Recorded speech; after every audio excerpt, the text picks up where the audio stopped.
Well, I finished up Steve's Chevelle yesterday, at least what I could finish in the time I had with it.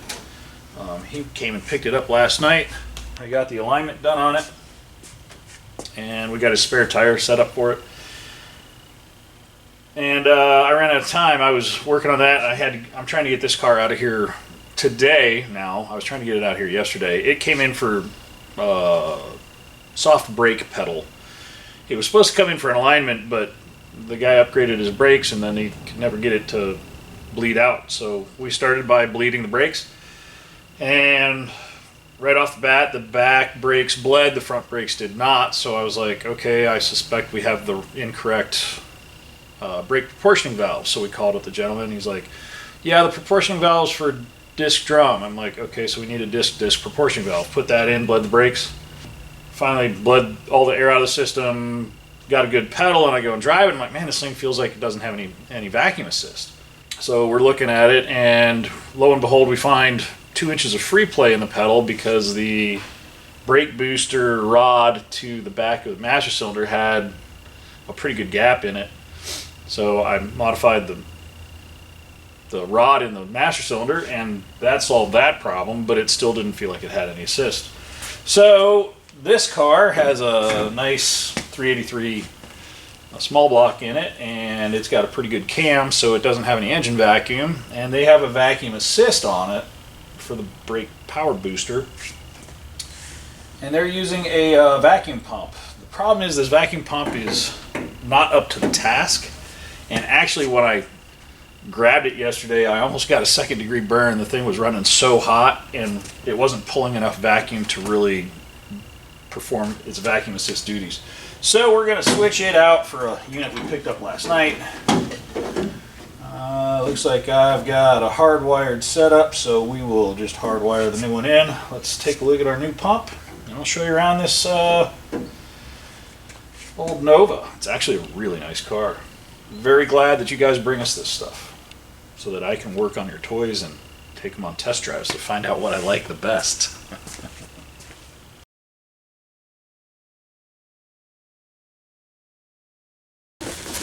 So we picked up an electric vacuum pump. Well, Austin picked me up an electric vacuum pump last night because I wasn't able to do it. He got it done so that I have a unit to do this with. And this is up to the task. It's probably going to be loud, but it's going to do the job. This is the Jegs 18 to 22 inches of vacuum pump, 63016.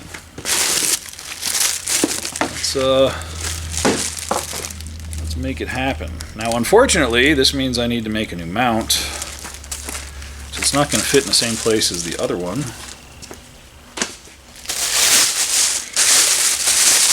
Hey, hoser.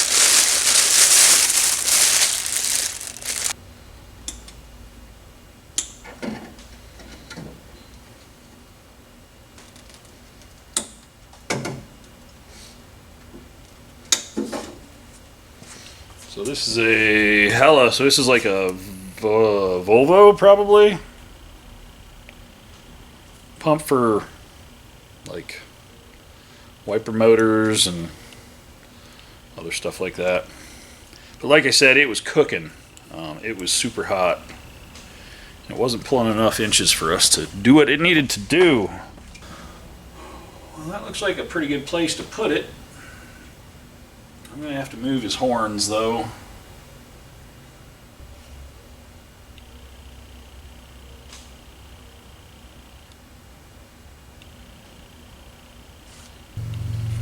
Normally the horns are in front so people can hear it.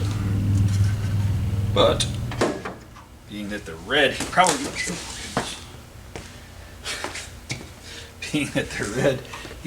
doesn't want to see them through the grill, because it looks like this gentleman likes a clean appearance by his engine bay. Everything's loomed and travels where it needs to go to be in the place it needs to be. I'm thinking I'm going to mount it right to the inner wheel well right there. This is quite the pump.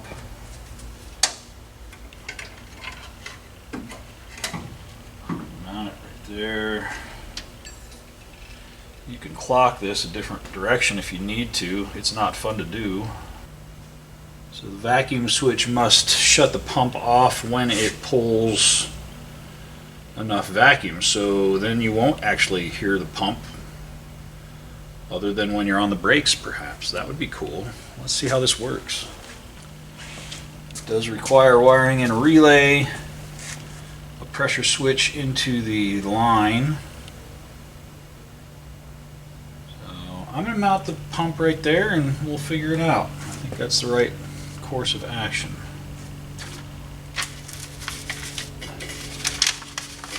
You stay right there. Nice flat panel right here. I'm going to drill my 4 mounting holes in right there, and then it'll mount on the inside.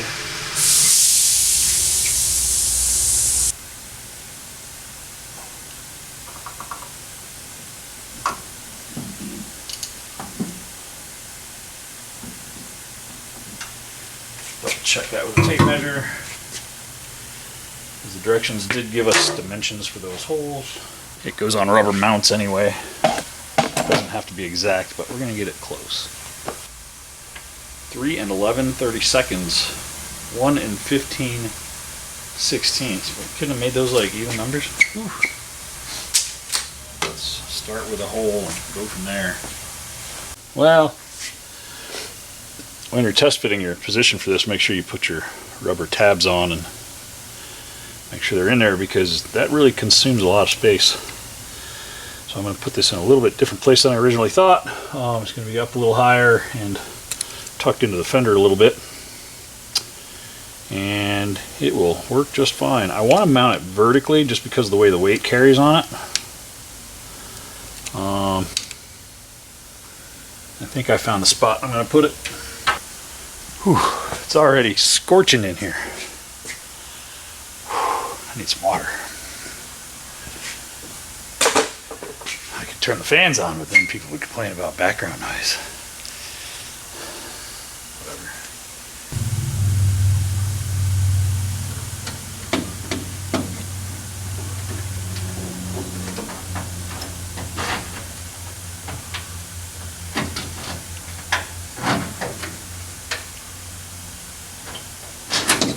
It fits. Yay! I did a thing. Let's lock these rubber pads down and wire this thing in. This thing should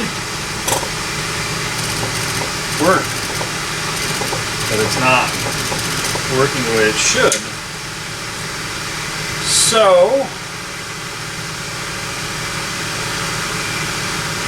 I guess I'm going to try a different 12-volt source, because they have one, but I'm wondering if it's just not enough.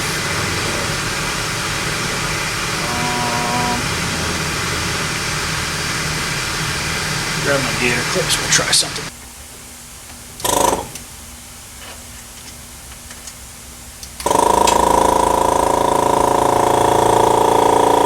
Seems to work just fine like that.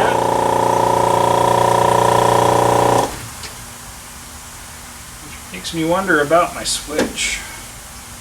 And I do have a redundant ground going to the pressure switch because it's case ground.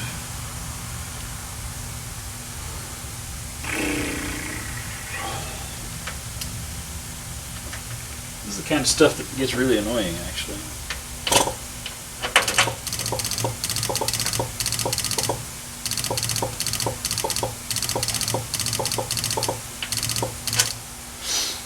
That is super annoying. Not something I was expecting to be fighting with today.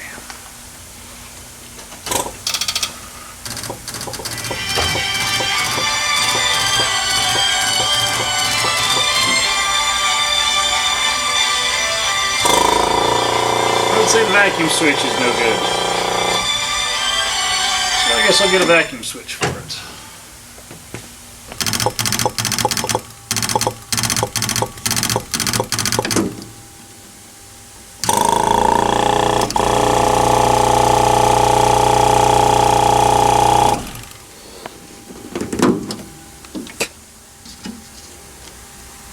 That is really annoying.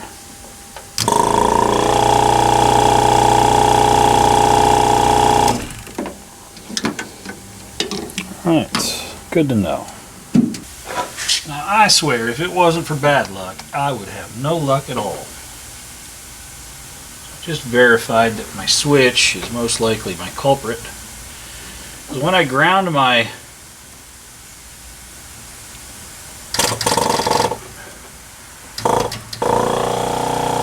when I make good contact to the body of that sensor, or switch, it's actually a vacuum switch, when it pulls enough vacuum it will shut off, but it's not allowing it to do that. But I know I have a good ground there because I've made a redundant ground, and I know I've got good vacuum pump operation when I bypass the switch. So, sad but true, I need another vacuum switch. That's pretty crappy. Boo. Well, for the moment I have a temporary solution which also works as a backup solution. So I made a pigtail straight to ground that you can unplug the vacuum switch and plug into the pigtail to ground so that your vacuum pump will operate 100% duty cycle. That's not the best alternative because the pump's going to end up overheating, but if you're out on a tour somewhere and your vacuum switch goes bad and causes your vacuum pump to stop working, it will allow you to get to wherever you need to go without having to be towed because it'll give you your backup brakes. Well, I'm going to pull this thing out, test the brakes. Hopefully I've made some improvements. I made a lot of changes because there was a lot of little things that were incorrect. Incorrect proportioning valve is a big one. Compressor.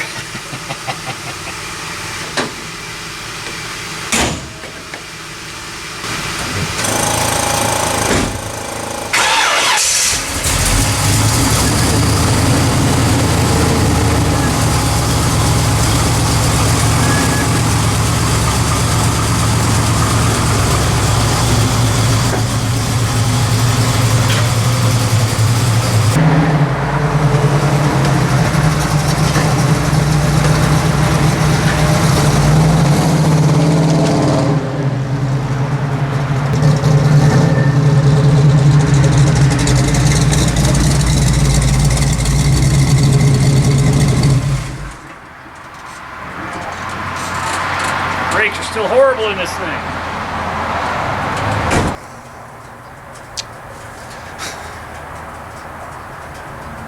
Yet again, why shops just don't work on this stuff, because they're a headache.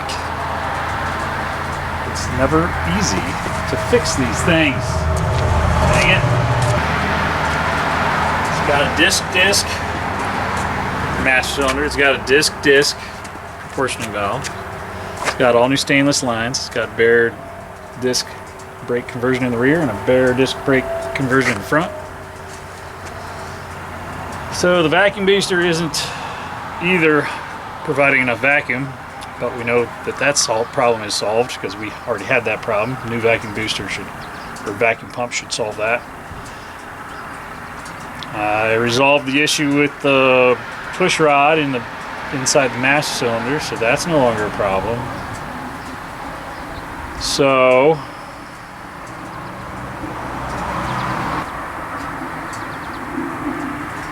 I think it's going to be a brake booster next. That's all you can do. Figure it out.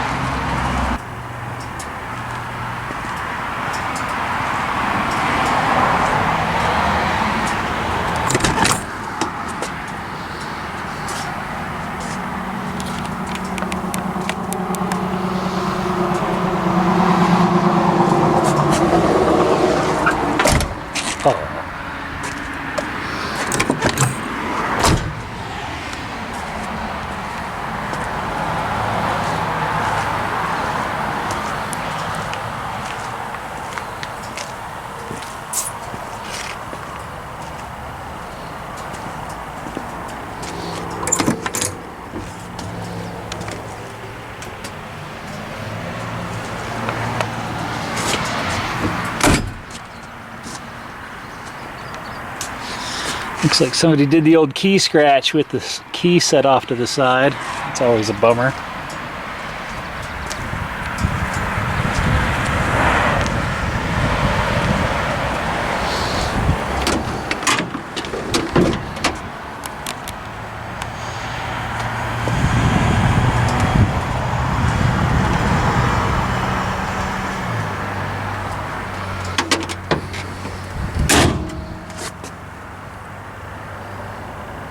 I went ahead, I actually have a different brake booster here. That's a larger diameter than the one that's on this car. Because this is actually a pretty big car. Even though this would be the domestic small car of its era, it's still a pretty heavy car. So these small 7-inch boosters usually aren't up to the task. But I put in the vacuum pump and the vacuum switch that came with that is not going to work. So we got another one. I'm just going to switch out the whole piece. My arm doesn't fit in there.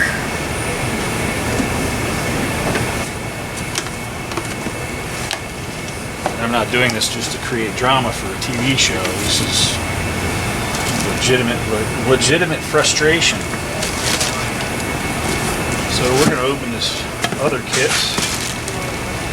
We're going to rob this part out of the new kit. And then we're going to take the new kit back so I can get my money back. They can figure out what they're doing with these little vacuum switches. When I ground it to the body, it will work. When I ground it to here, which is supposed to cycle the vacuum pump on and off to give it a duty cycle instead of just being 100%, it wasn't working. So, let's put it on.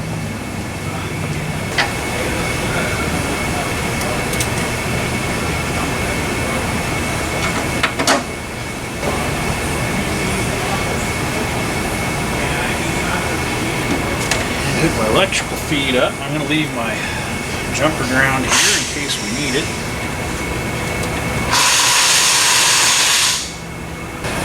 Plugged in, we got a ground.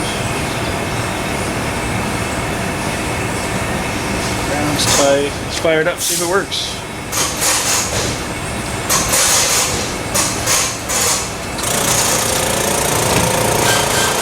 Hey, it's working this time. No, it's not.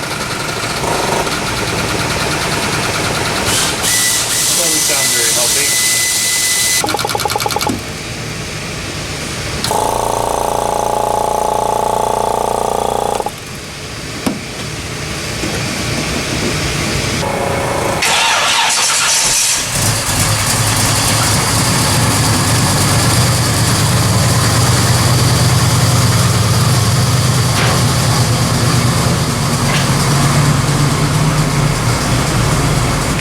Brakes are bled, my vacuum pump is vacuuming, my pedal is pedal rod linkage, it has 0 slop in it now. So I'm going to put a bigger booster on it. That's the next step. It stops, you can feel it's got a nice firm pedal, but it goes, you know, full travel and it doesn't stop the car like it should. It should literally lock up all 4 tires on the car. So I've been fighting a horribly bad brake pedal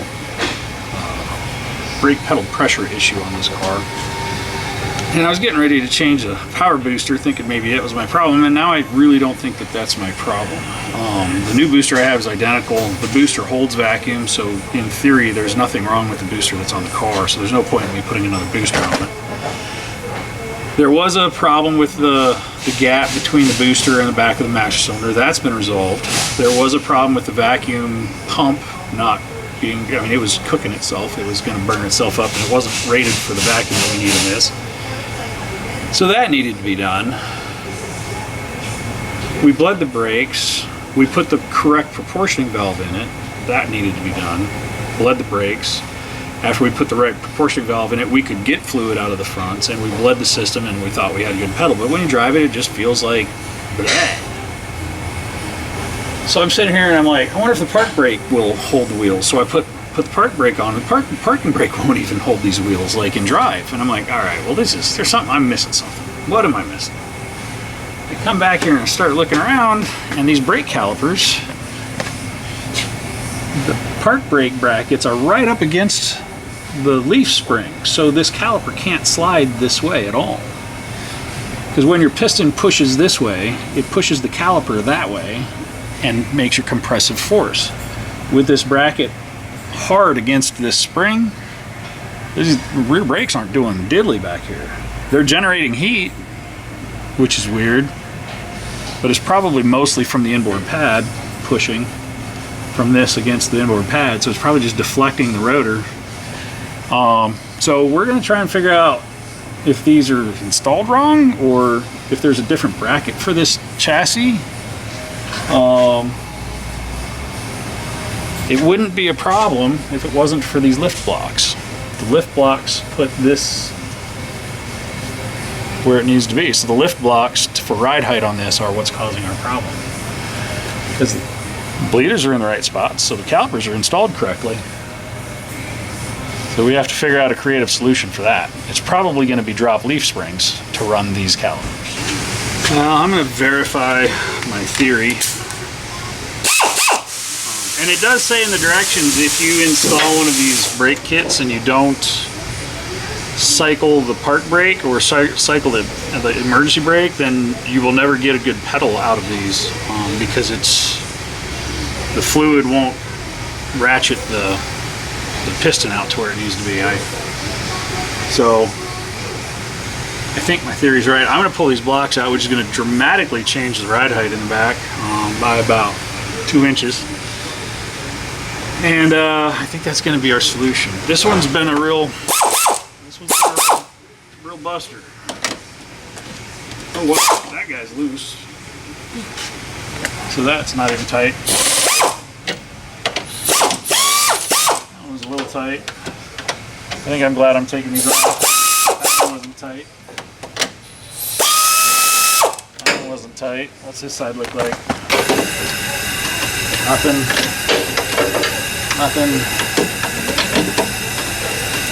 Not really tight.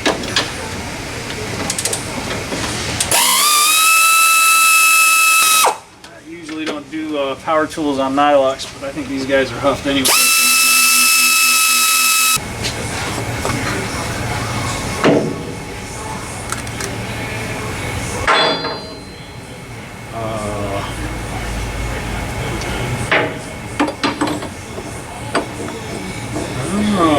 Kind of explains why it's probably a little weird.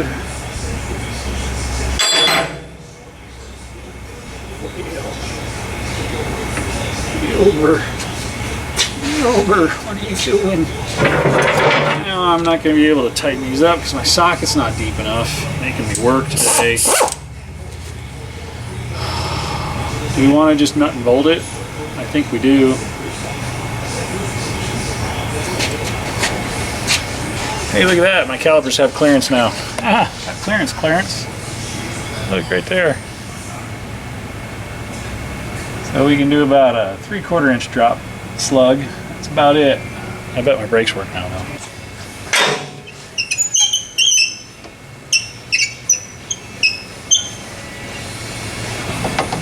He's got a bunch of play in it. I'll have to look and see how I want those adjusted because I've never adjusted that setup before. Oh, it's an amazing noise. This is a fresh build, so it's not too surprising that there's some stuff that's not the way it should be. It's part of why we're sorting it out. We're helping to sort it out.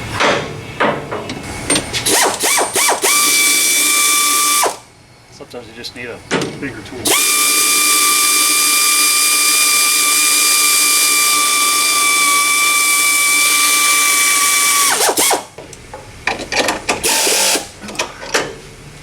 That'll do, donkey. That'll do.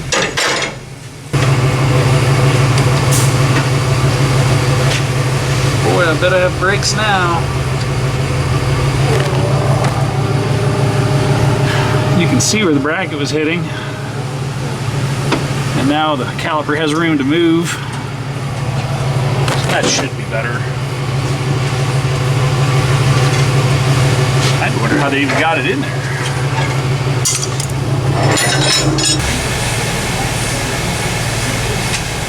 I'm gonna say it. I think the California rake looks good on this car. I think it looks better without the 2-inch blocks. But that's me. Everybody's got their own point of view. That looks good right there.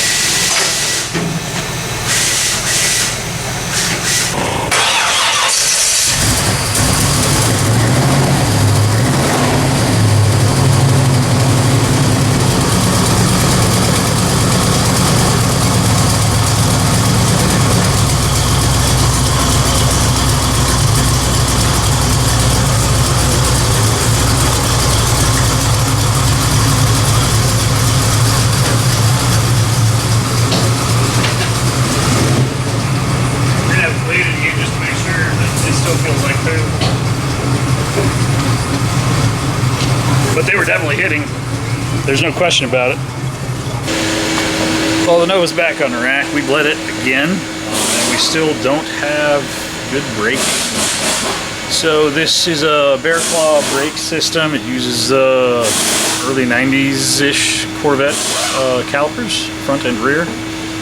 And we're gonna get a new set of brake pads for it, because I'm wondering if this was run with a disc drum proportioning valve and the rear calipers weren't able to actuate because they were hitting leaf springs.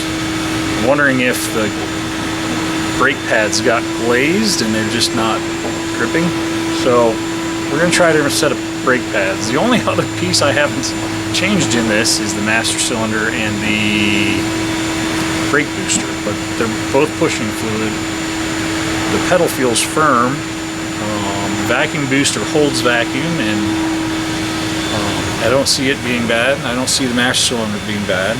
The master cylinder looks to be a 1-inch or 15/16 inch bore, which is higher brake pressure. A larger master cylinder bore would create lower pressure but more volume.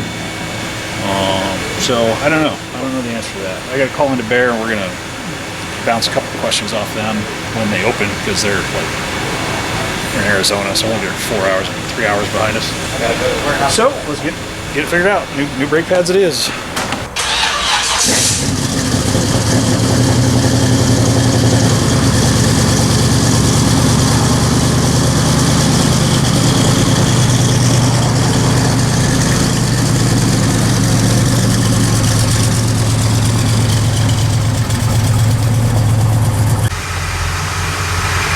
So yes, I'm still working on this Nova.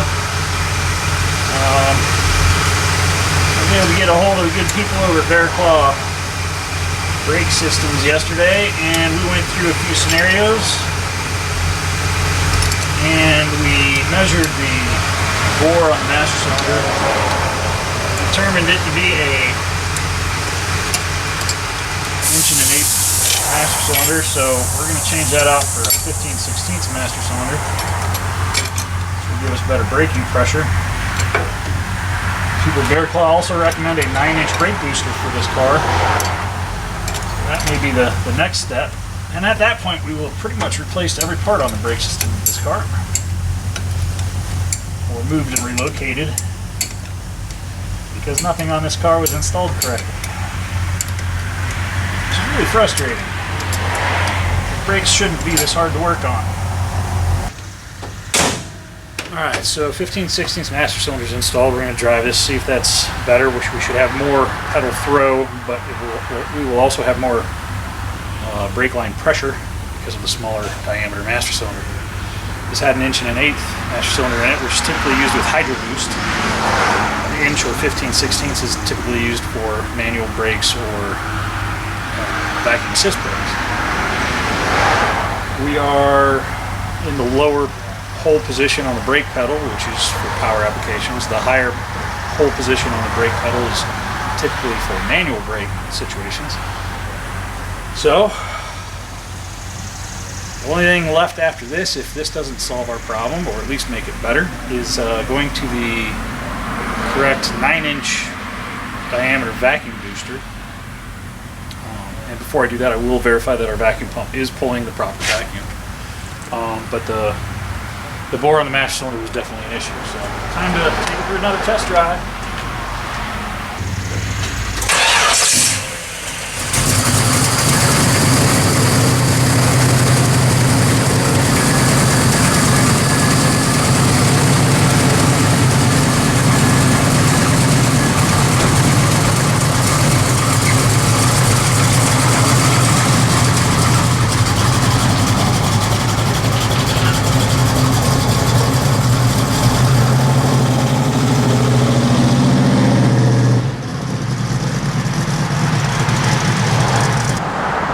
Lots of headway was made with this car. It came in and pretty much everything on the brakes was wrong. So, portioning valve, vacuum pump, brake booster. We did put a brake booster in it. And now it'll squeal the tires when it stops. Master cylinder was a 1 1/8 bore. It needed to be a 15/16 bore. Increase our brake pressure. But a lot of little things, we finally got this thing licked. It stops wonderfully now. Alright, off the checks you go!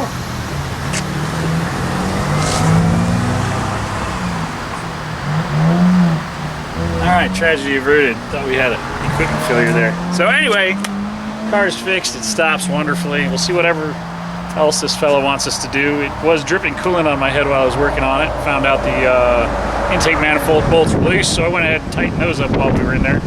Didn't charge him for that, because if it continues to leak, we'll be doing an intake manifold gasket on it. It is what it is. Sometimes that happens. Always recheck your torque on your intake manifold bolts and your exhaust manifold bolts, because they come loose, especially with headers. At any rate, thanks for watching. Click like, subscribe. You guys have a great day. We'll see you on the next one. Stay safe out there.